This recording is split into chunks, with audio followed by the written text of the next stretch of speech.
warahmatullahi wabarakatuh. Good morning, distinguished guests, ladies and gentlemen. It is an absolute honor to welcome you to the main stage on this third and closing day of the 50th IPA Convex 2026 under the theme 50 Years of Energy Partnership Shaping the Next Era for Advancing Growth. Boleh kita berikan aplaus dan semangatnya untuk pagi hari ini. We continue our momentum today with a strategic dialogue critical to the future of Indonesia's energy independence. I'm Bunga Harumdani and very delighted to guide you through this morning special agenda. And to all of our respectable speakers, distinguished guests, and a very welcome to you all. I hope everyone had a good break last night and is ready for another day of insightful discussion and great networking here at IPA Convex 2026. Saya boleh minta semangat ya dari Bapak Ibu semuanya. Are we ready for day 3? Once again, are we ready? Boleh give a big round of applause for all of us. Thank you. That's wonderful to hear. Ladies and gentlemen, our plenary discussion this morning is titled Accelerating Indonesia's Upstream Growth, Delivering the Triple 100 Target. This session will discuss Indonesia's effort to boost upstream oil and gas activities through the Triple 100 program, targeting 100 exploration wells, 100 multi-stage fracturing wells, and 100 development wells. Today we will explore the challenge Indonesia industry support and strategies needed to accelerate Indonesia's upstream growth. But before that, we would like to remind you that this is an interactive discussion, so we highly encourage you to submit your question to the panel at any point via the QR code display on the screen. Well, now to lead this highly technical and strategic dialogue, it is my pleasure to introduce our moderator. She is a prominent global energy market expert who currently serves as the Senior Director at S&P Global, leading market intelligence and strategic analysis across the global energy value chain. Please put your hands together and welcome to our moderator, Director of Upstream Energy Consulting of S&P Global, Ms. Xiao-qian.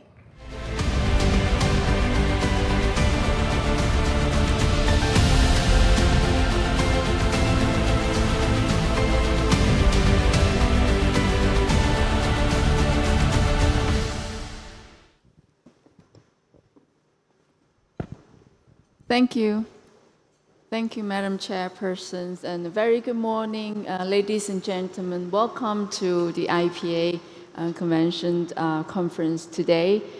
It's my honor to be the moderator for today's plenary sessions. Without further ado, I would like to introduce a team of esteemed leadership, industrial experts and champions to be with us for the discussion today.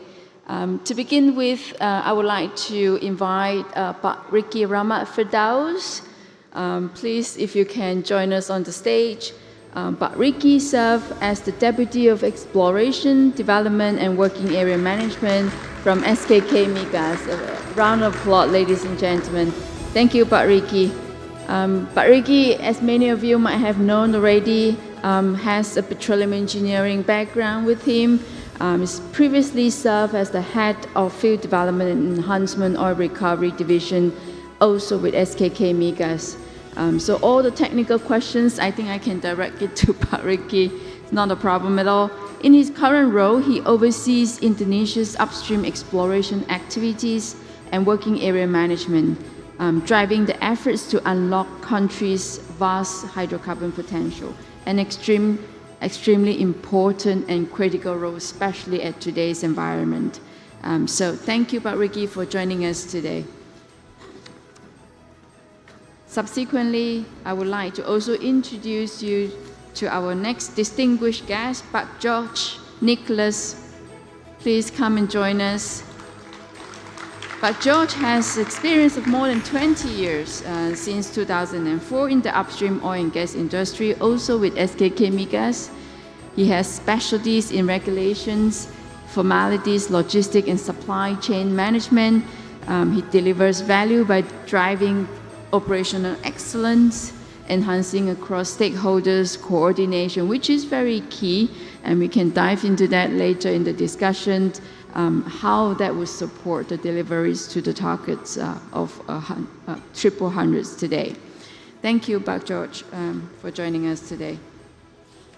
Now, the third distinguished guest that we have, who has a doctorate position. Let me welcome Dr. Firera to join us today. Another round of applause.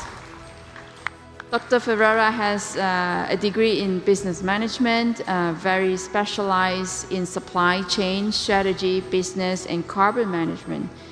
He's focusing on business support excellence, ensuring the management system's integrity, leading the carbon reduction strategies, and integrate cross-functional processes for long-term drilling initiative. Another key element that we will be touching upon on how to deliver all the drilling requirements to achieve the triple hundred targets. Thank you, Dr. Firera, for joining us today. Without further ado, of course, we can't miss out the female leaderships of this country. Let me invite Ibu Mery, Luciawaty from PT Pertamina Hulu Energy. Ibu Mery has a long history of career progression with Pertamina, starting as a reservoir engineer, moving up the chains to manage the field developments and management, and subsequently taking multiple leadership role with Pertamina Hulu Energy. He is currently the Director of Development and Productions for the companies. Thank you, Ibu Mery, for joining us today. Last but not least, I would like to invite Ibu Dian Permata Sari, the Director of Sales and Commercial for Schlumberger Indonesia. Thank you, Ibu Dian, for joining us. Ibu Dian has led the commercial section for Schlumberger in Indonesia, leading sales and marketing commercial operation across one of Southeast Asia's largest and most dynamic energy service provision market. She has over 25 years of experience, and her career spans across many continents, including Indonesia, Brunei, the Gulf of Mexico, and Europe. Thank you, Ibu Dian, for joining us today. Once again, thank you, ladies and gentlemen, for spending your time with us this morning. We will be discussing about a very important topic, how to deliver for a triple 100 target. Triple 100 is an upstream initiative by Skk Migas, launching in year 2026, aiming to accelerate the discovery and the development of Indonesia's hydrocarbon resources through delivering for 100 development wells, 100 exploration wells, and 100 multi-stage fracture wells. Now, it seems like a very tall and challenging target, but we strongly believe that Indonesia has the potentials to deliver towards this target in order to secure energy resilience and securities for the country. It is a very important task at hand. However, like all the important tasks in the world, it comes with its own sets of difficulties and challenges, which is to be overcome by a team of esteemed leaderships that we have here today. Without further ado, I would like to dive right into the topic of the discussions. Let me introduce Pak Rikky to give us a bit of context and background about this important initiative. Pak Rikky, please. Baik, Bismillahirrahmanirrahim. Assalamualaikum warahmatullahi wabarakatuh. Ladies and gentlemen, thank you IPA for having me here again. Last year I'm with you, Miss Lin. And let me start with the journey of the production. Last year, 2025, we have reached the target of 605,000 barrel oil per day.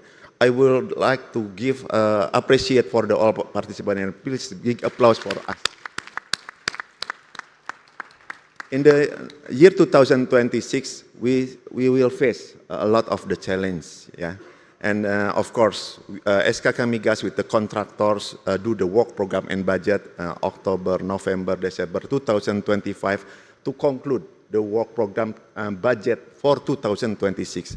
And the government target give us 610 thousand barrel oil per day. For the next slide. So we are conclude and give approval for all the parties for the 157 contractors. This is our target. And we are conclude with 832 development drilling and 39 exploration wells. And if we are back to year 2025, why we can reach the target is because we have two big projects at the time with the Terubuk Forel with 20,000 barrel oil per day and Banyu Urip infill clastic with 30,000 barrel oil per day. That's why increasing our production.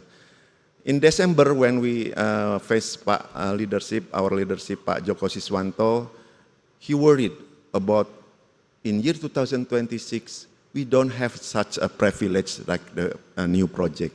So he asked me, he ordered us, me, myself, Pak George, Pak Firera, Pak Eka Bayu and team, is there any initiative to add more program?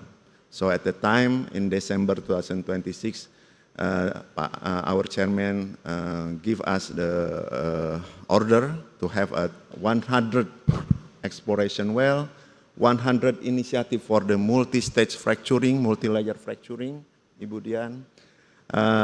Also 100 development, additional development from the finding of the discovery exploration 2-3 years from now. I mean, we have 132 development wells, right? But for the 2-3 years development, like Ibu Mery find in the Pinang, Astrea, our chairman would like to see add 2-3 more at the wells. So 100 wells development in the near future of the exploration finding in 2-3 years. Right. That is the context of why the 100 become the initiative for them. So in January we are come to the Ibu Mery office asking for the additional program. Of course, we are asking the Medco, we are asking the EMP group, we are asking the other contractor to add more. Because in the rationale, through 3 years from the past, the budget spent by the contractor reach only 85 to 90%. So it is a buffer of 10 to 15% budget that we have to conclude to the program like this 100. Right. So currently January, February, Maret, we're asking them, and we have found the 63 initiative for the exploration initiative, and we have 53 multi-stage fracturing initiative and 52 for the development wells. This one is in the plan, right? This is the additional plan beyond the work program and budget. This is a crash program. This is something new that inserting in the, not in the plan, in the, what we have done in the October, November last year. Right. So this is, I ask everyone in the Pak Eka Bayu team, Pak Surya team, this can be execute or not. So this is the collaboration with us. So even though we have to asking the service provider, our chairman asked the vendor, the provider technology to the office and do the MOU, I mean memorandum of understanding, to make sure they are ready with this initiative. So this one is the context why we are here to talking about the triple 100. Is it easy? No. Next slide. We have the challenging, like the technical point of view. We have the permission issue. We have the procurement issue, and everything that not planned as good as last year planning. So this one, what I'm talking about is the initiative still ongoing. The realization for the exploration, now we have realized 5 exploration wells. For the multi-stage fracturing, we have realized 2 wells just recently in the Rokan area. Thank you very much for the good result at the time. And for the development in the near exploration well, we have done 2 wells exploration. For the 832, we have done 175. So this is a massive challenge, and like you said, Ms. Lin, we have a lot of opportunity. Please help us to achieve our target in year 2026. That's one. Thank you. Thank you, Pak Rikky. Very well said. Round of applause from the audience. It's definitely a very tall order, but together we should have the abilities to find solution and come closer to the target for the country. Now, without further ado, let me invite Ibu Mery to provide some perspective as a national operators in the country, one of the most prominent. So, Ibu Mery, the floor is yours. Thank you. Good morning, distinguished guests, ladies and gentlemen. And Pak Rikky always mention my name, so I'm a little bit nervous. Okay, I think I have some information that let me introduce for a while for the PHA. Currently, we manage 20 basins in Indonesia, and currently we manage the up to 800 million barrel oil equivalent, or around 377 for 1,000 barrel oil per day. And this is representing 65% of the national crude and 35% of the lifting gas as the strategic backbone for the nation. And we have a dual growth strategy that we have to maximize the legacy business and expanding to the low carbon as well. And to make sure that happen, Pertamina must balance the production delivery, reserve replacement, and also to the future growth to the portfolio execution. So if we talk about the triple 100, this is the part of the implementation of the dual growth strategy. Actually, we are aligned with what the expectation for the Skk Migas.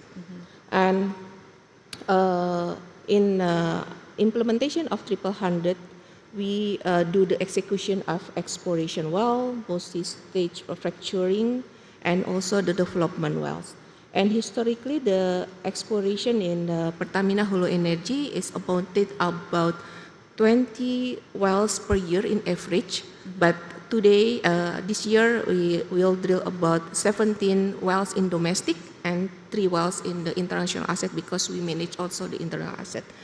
And the strategic that we are focusing on in the exploration is the high impact volume, and also combination with the near field exploration and merging and frontier area, and then new play and high risk targeted such as deep water exploration, and also we go through the unconventional oil. This is the first time in Indonesia. And we also always do something to improve the production. We develop the small pool and then tight and low quality reservoir through the fracturing unit, fracturing technology, both vertical, deviated, included the multi-layers fracturing that Rikky mentioned, and also the multi-stage fracturing that we are success last year in 2024. This is the first time. And actually the fracturing is not a new for PHE. Historically, the fracturing activity in Pertamina grown over the 40% for the past 5 years. And in this year, 2024, we also have more than 200 activity for the fracturing job, including the 13 to 16 multi-stage fracturing. And considering that the area we are managed in Pertamina is already very mature, so it is necessary to carry out the fairly rigid maturation in finding the development and exploration wells to reduce the subsurface uncertainty. That's why we need the deployment of the technology. And every year we targeted about 800 wells, so 800 out of 832 that Rikky mentioned is under our operation. Right. And we drill about 20 exploration well, and we also try to maintain the more than 100 reserve replacement ratio and 7 years R2P or reserve to production. And to maintain the economic sustainability of our project, we also prioritization for the new potential, high potential, and then optimization of the drilling activity, and also for the cost efficiency. Now, we are talking about the challenge Rikky already mentioned before, and also for us, for sure, as the operator, implementing the 300 also have a challenge, because the main and ongoing issue everywhere, every year that we face is the permitting and land acquisition. The various advocacy actually already done through the ministry, and of course we are also supported by Skk Migas and ESDM, but still we need to break the obstacle. While to ensuring the success of the low quality reservoir and go to the deep water, we also need to make sure the availability for the fracturing unit, water supply, waste handling, that we have to prepare and we have to build the ecosystem. That's why we need collaboration between the government, regulator, and also the technology provider. And in general, the challenge to deliver the 100 program is the economic value of the project. Yeah, because the reserve is getting small, the cost getting higher, and we need to meet the company threshold. That's why there are some requests to the government that we require related to the government regulatory, particularly to ease in the obtain the fiscal incentive proposal, because we need that we are going to drill more wells, so we need to support in the economic level. And the most important,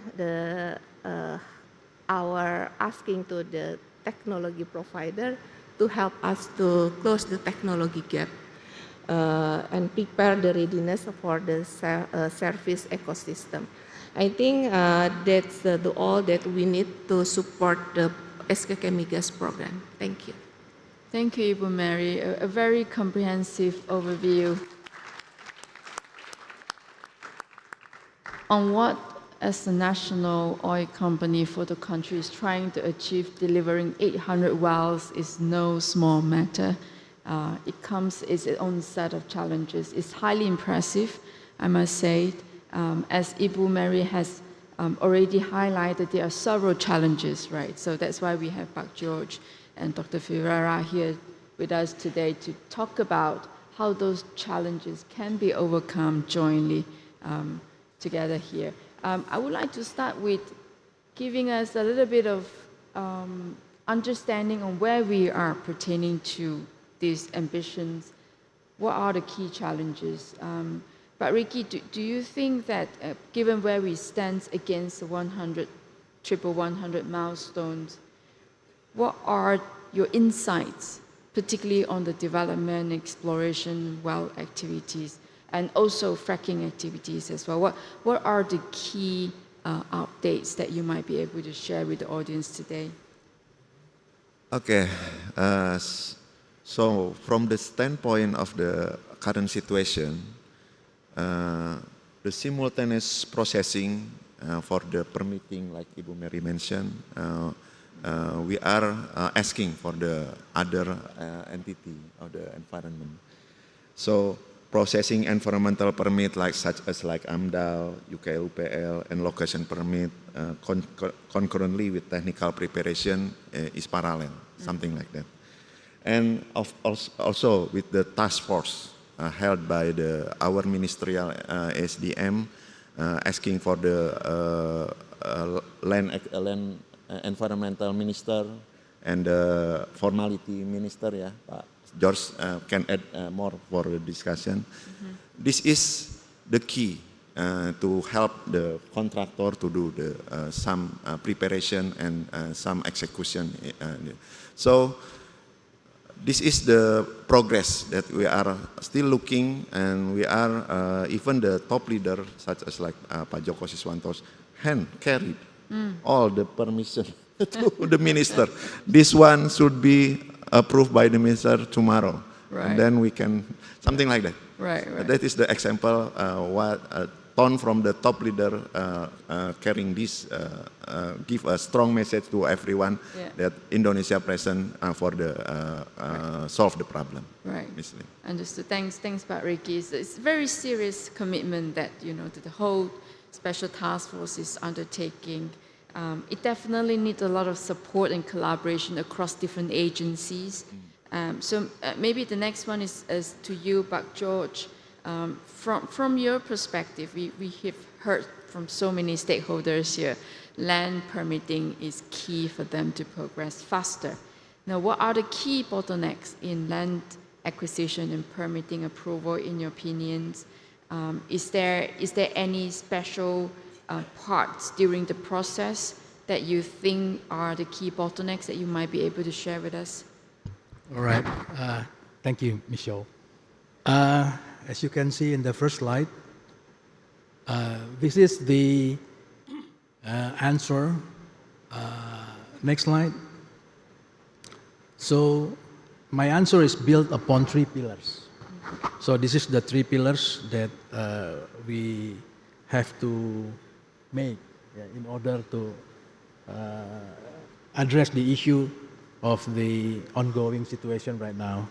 So my focus is in the pillar 1, in the first pillar. So the main bottleneck today are no longer the administrative permitting issues, unfortunately.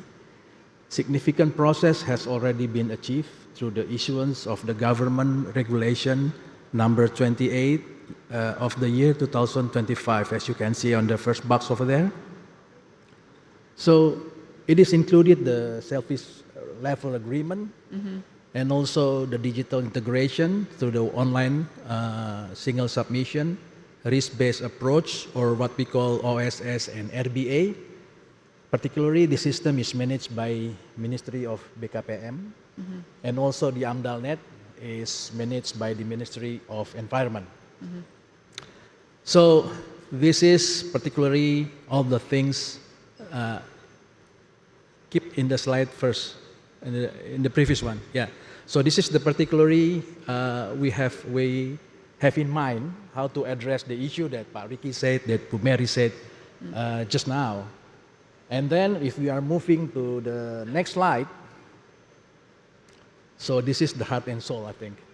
So the remaining challenges are more structural in cross-sectoral in nature. So as you can see on the first box over there, the key bottlenecks include overlap protecting rice field areas, or what we call LSD and LP2B, lahan sawah dilindungi and lahan pangan pertanian berkelanjutan. So that is the most important things.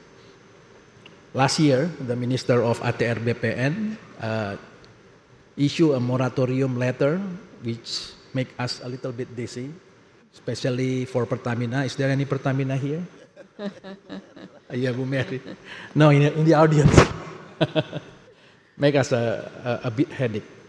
Not really headache, but a bit headache.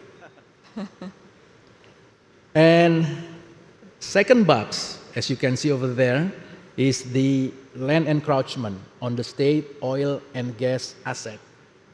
As we already know, land cannot increasing, but people multiply anyway. So That is the reality. Local people or local community live and seek food around the working areas and sometimes near the facilities. Next one is competing land allocation across sector. You can read all the definition over there. And then moving to forestry and conservation zones. This is also our obstacles. And lastly, policy uncertainty caused by overlapping or evolving regulation.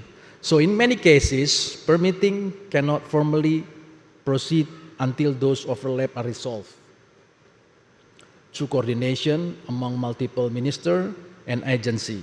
Therefore, the challenge is often not permitting itself, but synchronizing decision across institution within the same project timeline.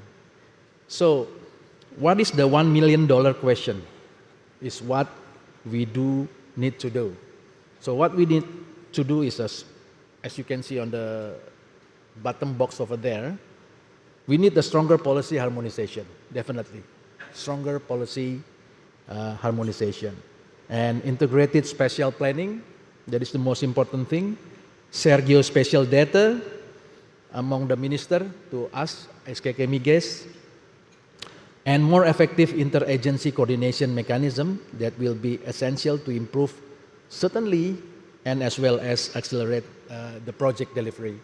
So I think that is conclude my answer for the first question.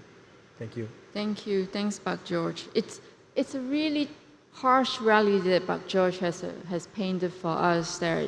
Despite what the intentions and the commitment is there to deliver for the national's requirement, there are a lot of challenges, like as being highlighted, competing agendas between developing the natural resources that's required, providing all the supply, demand in the country, while also conserving land for agricultural uses, for forestry and natural conservation. So it requires a mandate and also assistance that's beyond the current task force that can manage. So this definitely needs to be highlighted and discussed at a higher level. Thank you, Pak George. We appreciate the challenges that your team is facing.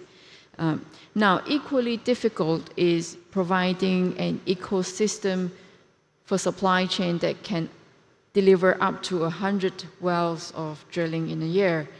So Dr. Firera, you are in charge of the multi-year drilling program for the entire country, so it's a very big task for you. What are the key challenges that you face, particularly, I would think, the non-technical aspect as well? Okay, thank you, Mr. Lin. Yeah, actually, before we go through the 100 program, we would like to revisit first for what is current situation on the drilling program. Actually, there's a lot of issue over there, but somehow the biggest hurdles are not on the bennets or in the underground anymore, but somehow it on the top is the on the surface cases, and then we based on the data. Actually, the numbers of success rate of the drilling activities last year is only the active 5%. Actually, there's a room for our improvement for that one. And based on the data for the development drilling, they figure out that almost come up from the, like Mery and Pak George, from the land acquisition matters, and then land encouragement, and then after that the permit issues. For the procurement activity is quite a bit low because almost the PACs collect already maintain what we call the long-term contract to order to fulfill our target on the drilling program. But somehow in the exploration, the lead by the drilling supply, the means like a procurement is quite high on that one because, as you know, for the exploration, they conduct the tendering process standalone, and then the numbers of well is not much there. For the provider, it's not interesting to join on the tendering process. So that's why it's very hard on how can we get some drilling, because recently, as you know that every country is focusing on energy resilience.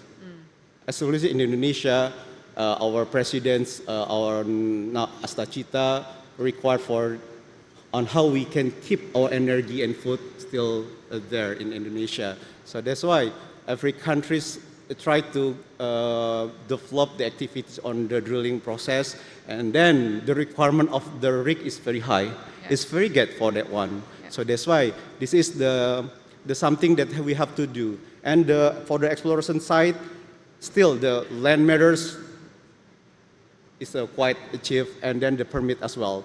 Therefore, if we take a look inside on this one, what is the deep dive for the root cause? Actually, this is a process we have to be solve it first. Internal process in the Skk Migas as well in the PAC, and after that we look for assistance from the governments in order to achieve our, this is the president goal, in order to energy resilience. And then after that, we lack of the time in order to processing the activities. And then for the lack of sources of the rig and then the material. So all the combination of the problem we should be tackled down in order to achieve 100 at one. Because without any conclusion on how we can manage the problem, we'll believe 100 is only the on papers. Yeah. We cannot meet with the target. So that's why we have to get along with others as stakeholders in order to how we can achieve our target actually. And by we have to visit the current condition of the drilling program. That is the most important in how we can achieving target Rikky said 100. Very well said. Thank you, Dr. Firera. I think the key here, as mentioned, is integrations. Yeah. Integrations that's required to provide a long-term view for the entire country to come up with a reasonable drilling sequence.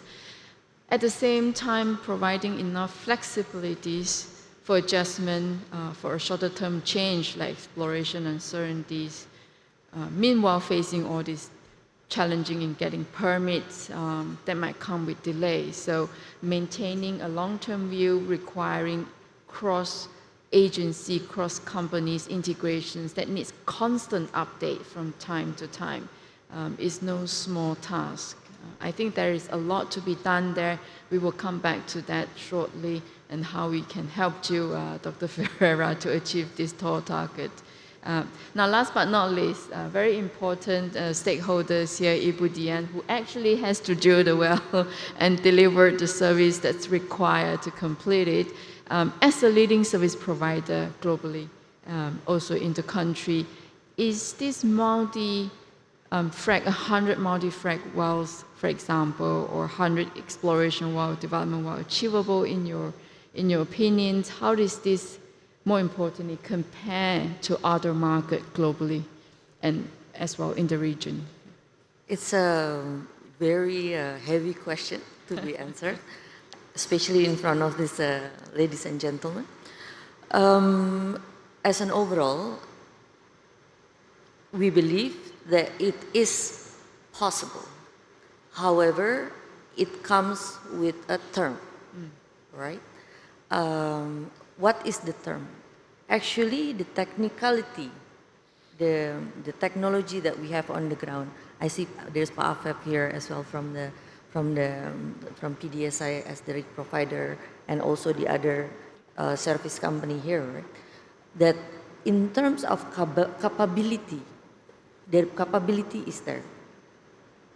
However, there is these parameters of the scalability, as Pak Firera mentioned earlier. Our ability to plan will be really dependent on the certain scope and certain terms and conditions. At the moment, the challenge for us to be able to deliver, at least at our layer of activities and provision, let's say.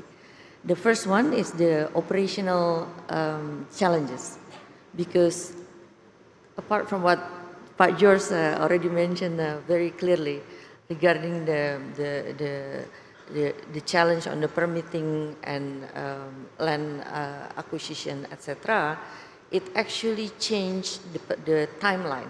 Yeah. If you talk about the acceleration, I believe everyone over here, despite the fact that whatever your position now have gone to the physics in school, right? So if you talk about the Newton law, number 3, right? There is this force and mass and acceleration. So if you want to get the acceleration, there is force, and mass is actually equation of the density and volume, right? If we go back to the basic of that, I mean, I do not intend to overly simplify, right, Bapak-bapak, Ibu-ibu. However, if you look at the force is there, right? The intention to have the synergy and pushing from the regulatory is there. In terms of the mass, Ibu Mery already mentioned earlier. Actually, the plan is there. What Ibu Mery mentioned earlier also was about how actually the delivery of the production still have to be on focus. So it's not just volume. From the service provider perspective, the time is in essence.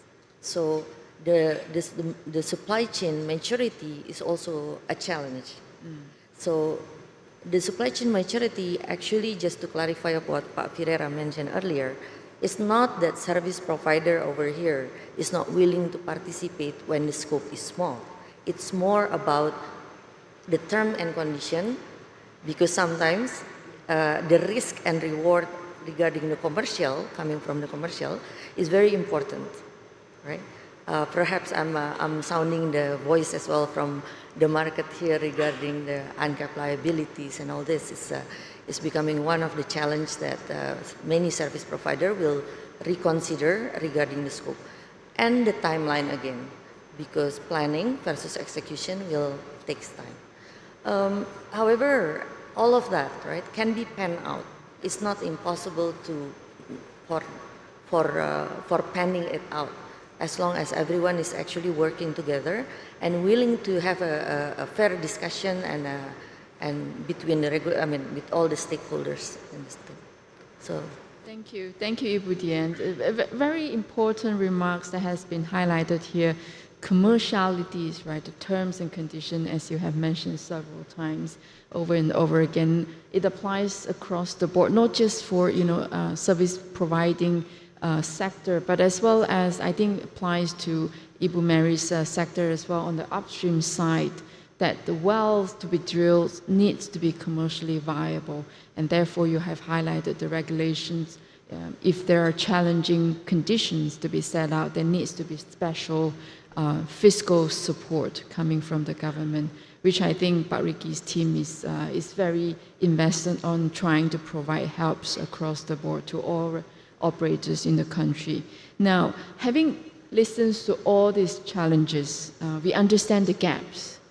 We know what are the key problems facing each different sectors and the important elements to be tackled. So now, Pak Rikky, in your opinions, what are the key changes that must happen for us in order to come closer to the target? Okay. Like I mentioned before that with the disruption recently, oil price going $117 per barrel, and we are all the contractors also get the result. Yeah. The revenue now we see we achieve 14%, just only 4 months from now. Yeah, and then but unfortunately outside our life load is become decreased because the oil price of the gasoline is high in price. So we need some massive and crash program, something like that.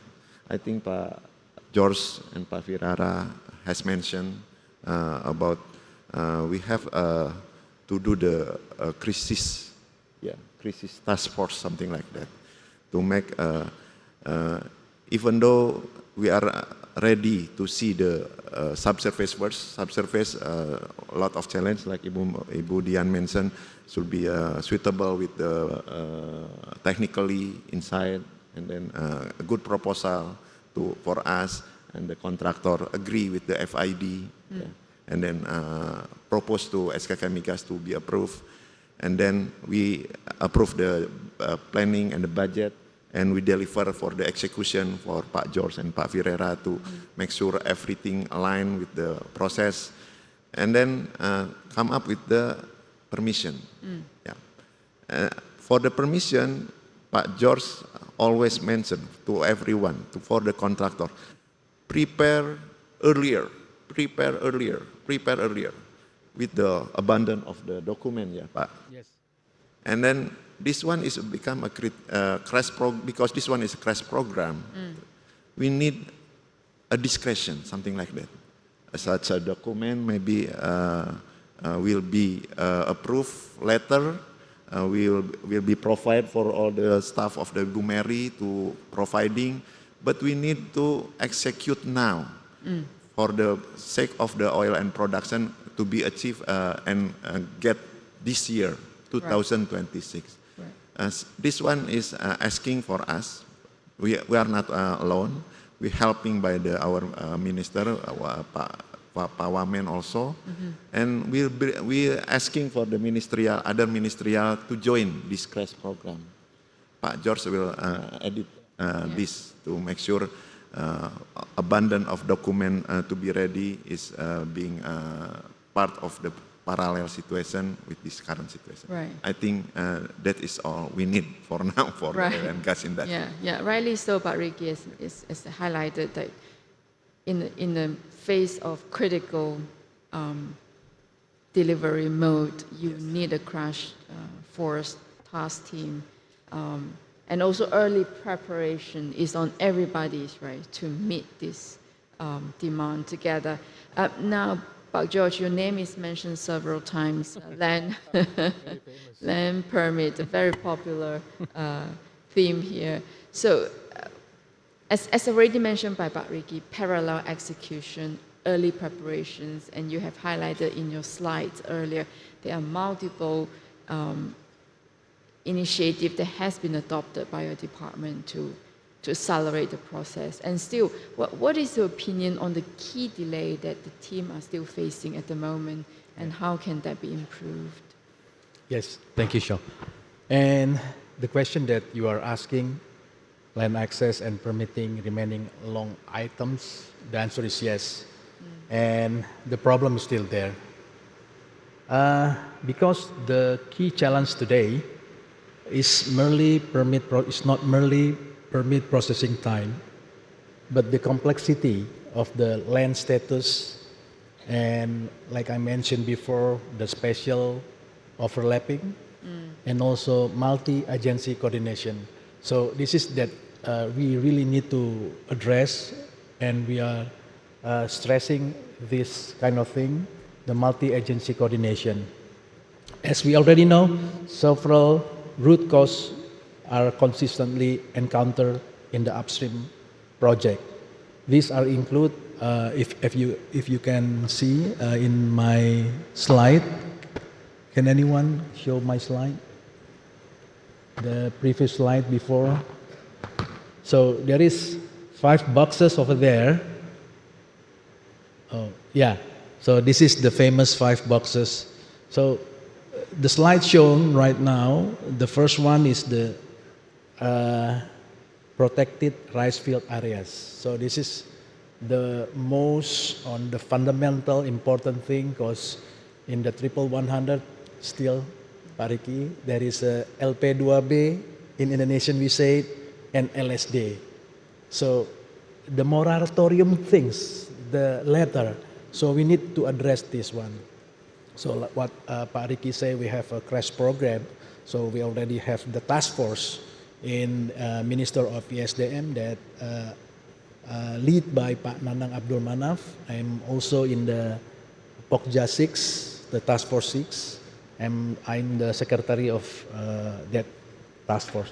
So as you can see, the real problem over there still the moratorium LSD, land encroachment, competing land needs, and also forestry conservation and policy that keep changing. So that is the most important bottleneck or root cause that you say before. In many situations, permitting cannot even formally start until those land and policy overlap are resolved. So how do we resolve?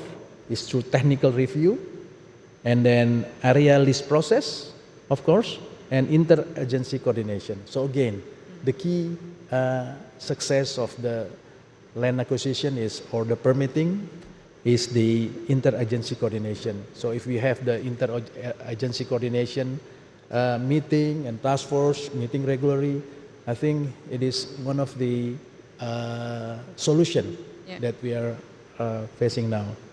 So another major factor is policy transition and regulatory uncertainty.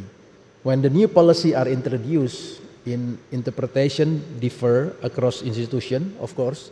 Sometimes the interpretation is differ. I think among the nation is still the same, especially developing country. Of course, not developed country. And project may face delay while waiting for clarification, of course. And also alignment among relevant authorities, because if we are having one task, so we need to coordinate with other ministers as well. For example, with the forestry ministry, with the environment ministry, and also Ministry of ATR BPN. So to improve the situation, again, we need a stronger policy. As you can see in my presentation on the bottom over there, we really need a strong harmonization of regulation, of stronger policy, and also integrated spatial planning. In Indonesia, we call RT/RW, tata ruang. We can say tata ruang. So we need oil and gas tata ruang, integrated spatial planning. So also share geospatial data, and so on and so on and so forth. You can see on the bottom over there. So I think if we want to address this issue, we need those 5 what we need to move forward for in order us to speed up, especially for 100 things. I think that is my answer for your question. Thank you, Pak George. Thank you. Thanks a lot. Indeed, the reality is that there are so many other influencing factors that's greater than what is within your control. You have highlighted the harmonizations of policies. I think it doesn't only occur in Indonesia. We have observed the same across different regions. Even in the developed countries, some new policies that was being introduced were sometimes very short-sighted, and the impact across different sectors were often not being designed at the initial stage and only observed later. So there's a lot of work to be done there. I'm really glad to hear there's already a crash team looking into that. It's very critical so that the country and the government can provide assistance and a change of course when required to make sure that all the executors like Ibu Mery and Ibu Dian will be able to conduct their tasks accordingly. Now, Ibu Mery, from a national operator's point of view, what are the most critical things that you need help on, that it needs to happen for you to deliver towards this ambition? Okay, I think every parameter already discussed this morning. Besides that, we manage the very major asset there. We have a very high decline rate, about 24% for oil and 21% for the gas. And that's why we need to spend more investment to drill more wells to compensate the natural decline rate. That's why the economic that I mentioned before is very important. We need the support from the government for the flexibility of the fiscal improvement. And then the one that already mentioned, permitting and land acquisition for sure, because most of our operating area is the onshore. And maybe I already mentioned the technology gap. Maybe I just also want to mention that for us, the HHSE aspect also very important because our facilities already mature, and then by doing the triple 100 program means that massive increasing activity that leads to the operational higher risk. That's why we need to building the safety culture as well in our operation. Yeah, I think that's the additional information that we already talking about this morning. Yeah, thank you, Ibu Mery. Yeah, when it comes to execution, sometimes we tend to ignore all the details that we need to went through. It's not just about having the right amount of prospectivities to be developed. It's also about having a safe environment and a team capable of executing that as well. That comes really hand in hand with, Dr. Firera, your area of expertise, where is the current supply chain ecosystem fit for purpose to support whatever that, for example, Ibu Mery's team is trying to deliver? What are your strategies to close the gap? Okay, thank you. For room for the improvement still there, because even though we have already improved any things area, but somehow in the midst of uncertainty, dynamic condition, we have to keep our mind in order to how we can tackle all these things. Because recently, due to the dynamic condition, all changes has been happened. So we have to be ready on that one, on how we can tackle them. And so that's why our chairman assigned the internal task force in order to develop and to tackle any issue related with the drilling program. Because every year, the problem is similar, the repetition similar problem. So our chairman, hey, do something on this one. How you can solve this one? Because every presentation in a yearly basis is still same. So that's why the internal task force engaged with the Bu Andar and thanks Bu Mery, Pertamina, Medco, EMP and the others, PSC has been developed with the long-term drilling program. And then after the long-term drilling program, we can cast that down into the long-term demand of the rig, of the material, long lead item, and then the permit, and then the how we record of the land. By having this, we can have a clear visibility what our battlefield looks like. Because without this, we'll believe we have a miserable program, right? Because the long term is the mandated. By the long term, we can know what our direction and correctly. We can go to the proper strategy over there. Example like we facing on the land matters related with the agriculture. It needs some time. It's about 2 years, but 2 years to proceed the permit, to proceed the in Sulawesi, West Java, a lot of problem related with the agriculture field. Without any having proper time, we believe we plan to fail on this case. So that's why, in case by having the long term, we have to assess the risk. By assess the risk, we can know what direction to be proper on that one. Like example, like agriculture, they need some time about 2 years to proceed the land for the agricultural land. If we push on the 1 year, we believe we plan to fail on that case. So that's why we have to know what is condition our battlefield. Right. That is the important thing. And for the procurement, actually, is very, very needed on the long-term demand for the rig, because we would like to campaign to our providers. Because we have to strategic alliance with the providers, not like just buy this all. We have to create the strategic alliance with our providers by having the long-term relationship. By that one, we'll believe we can success in order to still keep like rig in Indonesia, or we can earlier to get some additional assistance from the provider, like a long light item to make prioritizing our program. that is our bonding to our provider in order to make sure the supply chain is going well on that time.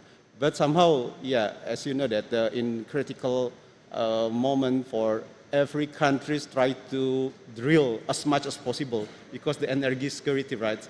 So that's why the limitation of, particularly for the drill ship and semi, is very hard to get it. Yeah. In just this moment, we create the other what I call we create the MOU with the Malaysia. Right. We try to keep the rig, especially for the drill ship and semi in region, within a regional, because to get the drill ship as well as the semi is very hardful. So that's why we have to look for the other breakthrough on this case. Yeah. We have to done everything we can do, like a long-term rig. It's very helpful to get the clear visions on how we can to win the battlefield itself. Yeah. That's all. Yeah, totally true. I can sympathize with your pain point that you are facing, having to deliver a long-term, reliable plan while knowing that there's so much risk involved, not just with the plan itself, but all the candidates that you're about to drill. Right. And I'm sure the recent Middle East conflict doesn't help with your day-to-day forecast abilities on how well that program will look like. It's interesting to hear that there are already collaboration across the border between countries. The Indonesians and Malaysians are working together. So there's one big potential to be captured. Yeah, thanks for sharing that, Dr. Firera. Now maybe back to Ibu Dian. As already alluded by Dr. Firera, there are certain constraints, lots of uncertainties.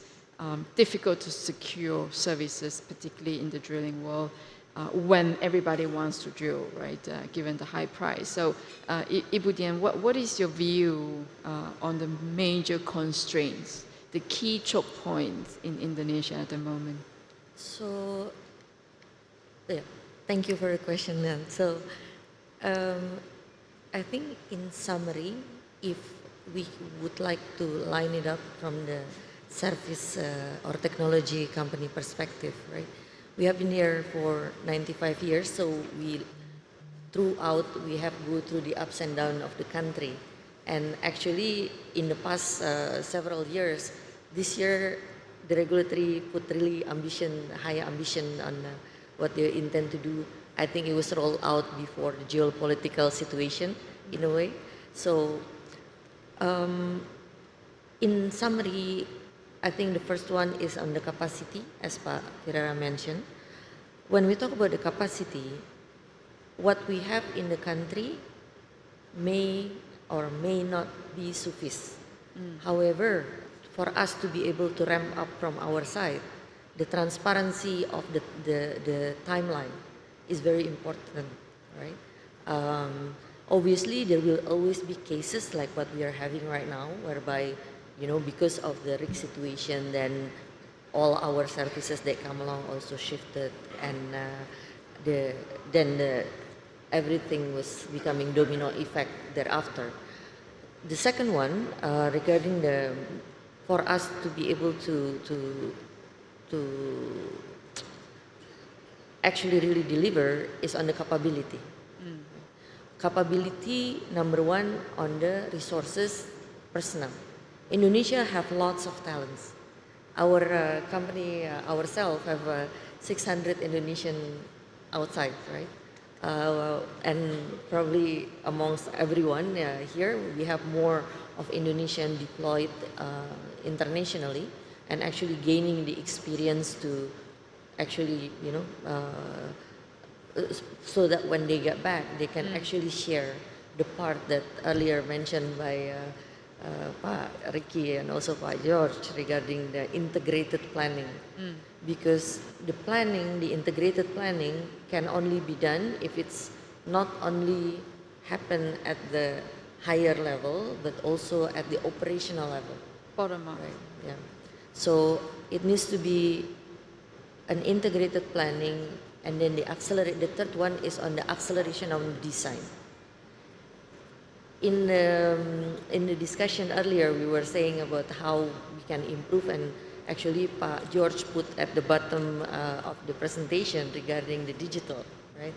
Now, if you look back on several years back, the situation is already different now. So we must not be pessimist about what we have in country, because actually all the data that we have is there. If we recall the success from one of the IOC, right? It was publicized by ENI regarding the Galiga success.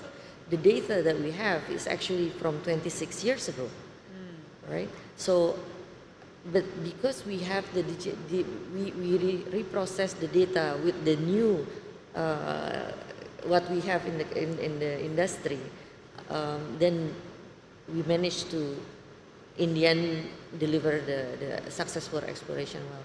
The same thing when we are talking about the development wells, right?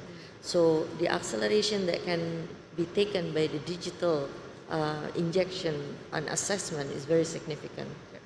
Regarding the plus 100 MSF, right, or MLF, and for this scope, we believe that the engagement is already there, right? We are really glad that we are actually having a good collaboration with the operators, as well as even with the support from the SME from Skk for this scope of activity. And I think it needs to go ahead, and it needs to go beyond that. So again, it's the capacity, the capability, and be open-minded and continue to innovate, right, on what can digital space actually support for this acceleration. Yeah, very true. Thank you, Dian. I think digital space is one of the many low-hanging fruits that we can tackle. We have the talent, like you say, and existing technologies to do that. Some breakthrough and some training is required, but the ground is there for us to develop the future. Now, Ibu Dian, I will keep you there on the question strings, because now the key is to really take examples of, if there is any in the world, other countries that has been through massive challenges or transformation on ramping up, for example, drilling activities as such. Have you seen any similar examples overseas that, you know, Indonesia might be able to take lessons from? I think for the major ramp-up activity that happened recently, number one is on China, right? So they started off with the pilot of 5 to 10, if I may speak about the MSF. Right? So they started with 5 to 10 wells as a pilot, and then they ramp up to now they're operating about 300 to 500 wells per year. The second one is probably about for Oman, right? It is different case with our MSF, because in Indonesia, the heterogeneity is one of the different characteristic compared to Oman. For them, it's for the MNK, but their challenge is similar. Scaling up is not easy, right? It's and the latest one, I think, if you look at the markets insight or what happened in the world in terms of ramping up, is actually Argentina for their Vaca Muerta. Yeah, so they're having the similar kind of challenge, and it was in the beginning. It was always a challenge to have the interministry synergy, let's say, or harmonization. However, the push, the force. Go back to my first answer, it's a really significant improvement that happened thereafter, and we believe Indonesia can also do the same. Right. The one thing that I would like to repeat here, right? We tend to somehow think that we can do better, and we do not appreciate that what we have done, right? Because actually, the capability of the country to go from the general development drilling program into factory program Indonesia has proved it, right? The Mery organization has proved it when in 2022 we have significant ramp up additional 400 wells within a year. So the ability is there, right? It's about the details and it's about how we can actually operationalize the plan. Because the same discussion about synergy, supply chain, flexibility, between us to the operators and operators to the government has continuously been the subject, right? But how can we execute it is obviously the key message here.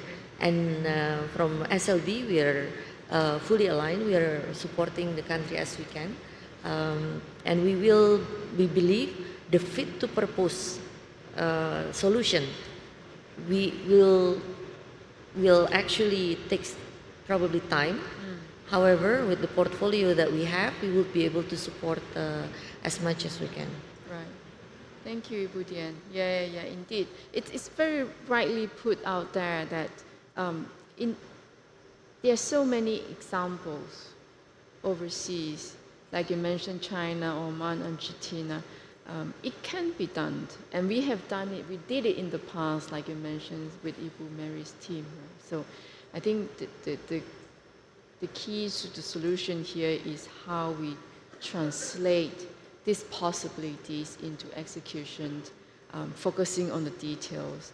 I'm very glad to hear from Pak Rikky, Pak George, and Firera that there is a crush team.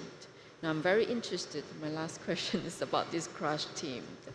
What are the immediate tasks that this team has, and if you can give us a bit of information, context on what are the aims, short-term targets the team is focusing on at the moment, and how you think that it might expand involving more agencies across the board. I will start with you, Pak Rikky.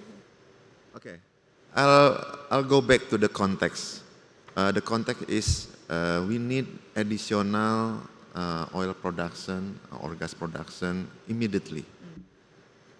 For the exploration side, we need the exploration that can be produced as soon as possible.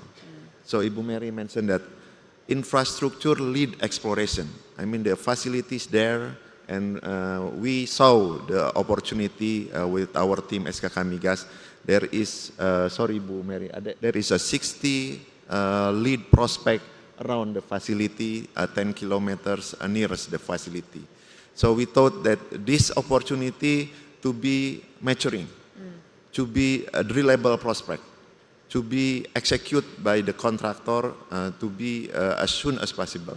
That's why the CRESS program we mentioned, if we can accelerate the subsurface sequence about the exploration to be part of this, maybe after the discovery of the exploration, ELX, infrastructure-led exploration, come up, maybe we can start to put on production as soon as possible. Right. Within the, of course, maybe we need a tracking system or something like that, early production facility or something like that. And then back to the context, we can earn the production this year, 2026. For the multi-stage fracturing, we are a lesson learning curve, yeah, Bu Dian. Last year, 2 years from now ago, we do the Kelok dan Gulamo. It's costly, very costly. And now we are having a 8 program learning curve, yeah, Bu Mery, yeah. And then we will start to drill another appraisal in the unconventional in the Q4 2026, in the hope that the cost is going down. And then in the bulk executive, bulk procurement will be help for the operator to decrease. And Ibu Mery doesn't have to ask us for the incentive, something like that. But of course, we are there for every contractors to get the minimum attractive rate of return, we will deliver to the minister to approval, and we are with you, Ibu Mery, and everyone here to make sure that this incentive can be achieved. And then for the another development well, we don't want what we have agreed in the work program budget last year get distracted. So we need another additional drilling rig. We need additional support system for that, and maybe we can create a rig hub, something like that. So creating a rig hub means that everyone can put there. So maybe the provider can add investment in Indonesia. Make sure they have a good environment ecosystem in Indonesia to invest. Because our tone here, we are still in the massive aggressive tone, and please, efficient. Yeah.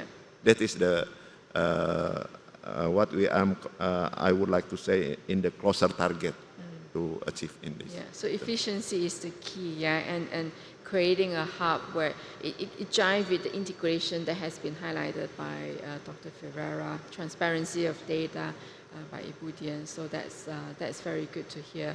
Hopefully, we will be able to see, a rig hub portals for the audience, so that all operators can have a view on what's coming and maybe jointly, collaborate for a better a rig sequence, for example. What is your thought, Pak George? Well, sure. What is our thought in the permitting and stuff is that right now is our top priority, as I show you in my slide over there, is the spatial and policy alignment. So that is the more important thing, spatial and policy alignment, because we have to be really serious about this.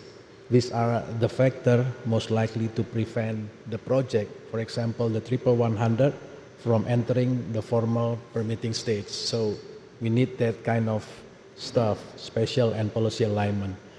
And the most critical issue include, as you can see on the five box over there, is the LSD, land encroachment, and competing land needs with the other institution, like for example agriculture, HGU, what we call, they got the RT airway, the land needs in the government, so we don't have it. Right. Oil and gas don't have it. So we need to address that in the first top priority. And next is forestry conservation. Sometimes when we have the potential drilling site, so when we overlook to the map, unfortunately in the conservation area, so we are facing a problem. So again, we need the harmonization of the policy as well. So I think to shorten the lead times and reduce uncertainty, these are the several practical steps that are essential, such as the one that I mentioned before, a stronger policy harmonization, inter-ministerial alignment also, and then the integrated spatial planning, and also clear guidance and fast-track coordination mechanism. So we need that. We definitely need that for the remaining years in 2026. And finally, more predictable transition arrangement during the policy change. Sometimes the transition is not really smooth. So it's rough landing anyway. So the main investor confidence and avoid the uncertainty during the project execution. So we need the investor become steady and calm, not only facing the permitting issue and stuff. And lastly, the objective is to create permitting ecosystem. Rikky already mentioned, we need an ecosystem of permitting, definitely. And also, it's not also faster, but more predictable. The investor need that, predictable, and coordinate, and also execution oriented. So the investor can invest more faster, and oil and gas can come online even quicker. So I think that is the most important thing that I can address for that question. Thank you. Thank you, Pak George. Yeah, it's well summarized for the session today. Thanks everybody, all my distinguished guests and speakers for your time and insights today. We have touched upon such an important issues. Like the key one is probably what Pak George has mentioned, right? Policy harmonization that needs to be solved at the very foundation level.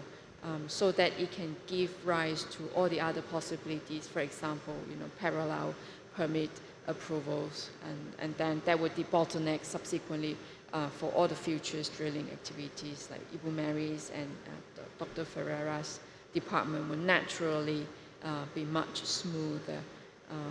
But I'm very happy to hear that all the other positive sides of notes alongside with these targets, right? We have the potentials, we have the talents, and more importantly, we have a commitment and intent to overcome these insurmountable challenges. So once again, thanks to all your time, and thank you everybody for joining us today. Very much appreciated. As a final note, I really look forward to the result of this special task force and the special aims. Perhaps by the end of the year, we should all sit down together again, similar sessions, to look back on how much we have achieved, either above or below the target. It's relative. The key, as has been pointed out by Ibu Mery and Ibu Dian, is to recognize the effort that has been put in. And already on its own, it's a success. But Rikky, thank you Skk Migas for setting these ambitions, so that we can help the nations to achieve the energy resilience that it needs. Thank you. Thanks, everybody. Thank you very much, Ms. Xiao-qian, and to all of our esteemed speakers. Ladies and gentlemen, please remain on stage as we would like to express our deepest gratitude with a token of appreciation. To present the tokens, we are honored to invite IPA representative Bapak Nurzan Ongal Tayef to please join us on stage.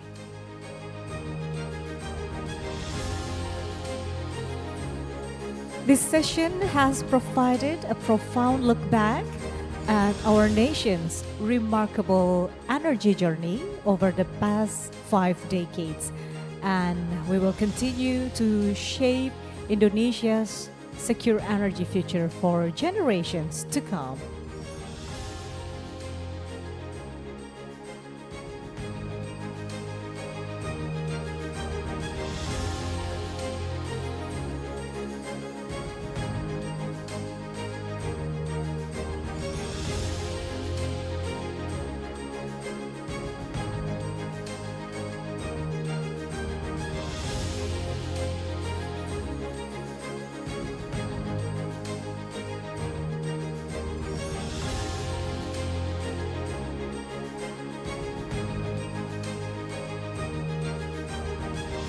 Ladies and gentlemen, now we have a group photo to commemorate this special occasion. Please face the main camera and give us your best smile. In 3, 2, 1. Once again, in 3, 2, 1. Thank you very much, ladies and gentlemen. Let us give a warm round of applause to our speakers and moderator. Once again, thank you very much. You may now return to your seats.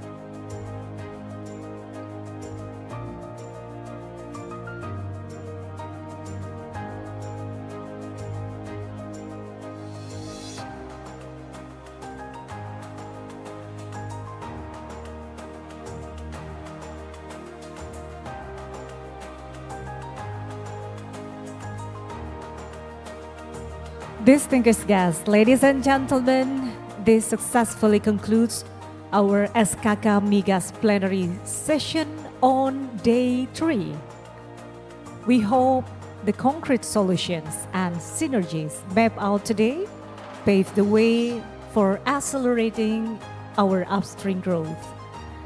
And now we are progressing seamlessly into our next highly anticipated agenda for this morning. So please remain seated and comfortable in the hall. Our next session is about to begin in just a moment. Thank you.